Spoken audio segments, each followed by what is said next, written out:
ഇന്ന് ബദർ ദിനം.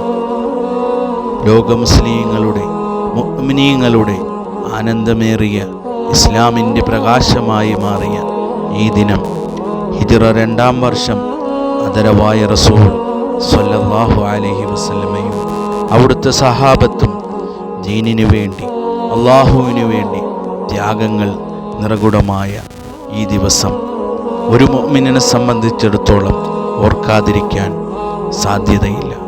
അള്ളാഹുവിൻ്റെ മലായിക്കത്തുകൾ ഭൂമിയിലേക്കിറങ്ങി ഹബീബായ തങ്ങൾക്ക് അവിടുന്ന് കാവൽ നൽകിക്കൊണ്ട് ശത്രുക്കൾ 313 സഹാബത്തുമായി ബദറിലേക്ക് യാത്ര തിരിച്ചപ്പോൾ അള്ളാഹുവിൻ്റെ സഹായം അതാ മലക്കുകളാൽ പൂർണ്ണമായും ആയിരക്കണക്കിന് ശത്രുക്കളെ പോരിടാൻ വേണ്ടി മലായിക്കത്തുകളെ ഏഴാനാകാശത്തു നിന്നും അള്ളാഹു ഇറക്കപ്പെടും. ഈ ദിവസത്തിൽ ആദരവായ റസൂൽ സല്ലല്ലാഹു അലൈഹി വസല്ലം അല്ലാഹുവിനോട് കരഞ്ഞുകൊണ്ട്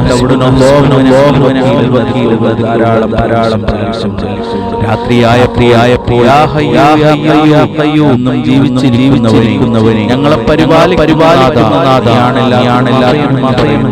സുജൂദിൽ കരഞ്ഞുകൊണ്ട്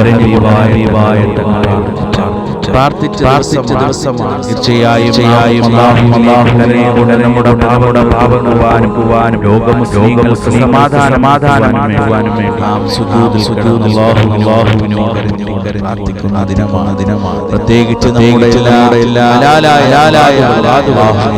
കരഞ്ഞുകൊണ്ട് ദുആ ചെയ്ത് അല്ലാഹു സ്വീകരിക്കും. നമ്മുടെ ഏത് പ്രയാസമാകും ദുഃഖമാകട്ടെ ഈ ദിവസങ്ങൾ പ്രത്യേകിച്ച്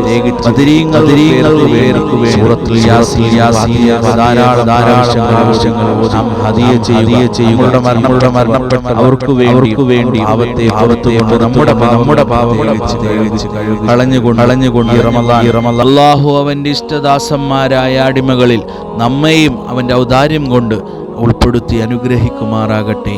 പ്രത്യേകിച്ച് ഹബീബായ തങ്ങളുടെ സ്വലാത്തുകൾ ധാരാളം ചെല്ലണം. കാരണം അള്ളാഹുവിൻ്റെ അർശിന് കീഴിലായി എന്നും സ്വല്ലല്ലാഹു അലാ മുഹമ്മദ് സ്വല്ലല്ലാഹു അലൈഹി വസല്ലമ എന്ന് പറയുന്ന ഒരു ധ്വനി അവിടെ ധ്വനിക്കുകയാണ്, ഉദിക്കുകയാണ്. അത് കേട്ട് മലായിക്കത്തുകൾ സലാമും സലാത്തുകളും അവിടെ ഹബീബിന് വേണ്ടി സമർപ്പിക്കുകയാണ്. മുഅ്മിനീങ്ങളെ നിങ്ങളും അവിടുന്ന് സ്വലാത്ത് ചൊല്ലുവാൻ അള്ളാഹു വാഗ്ദാനം നൽകിയിരിക്കുകയാണ്.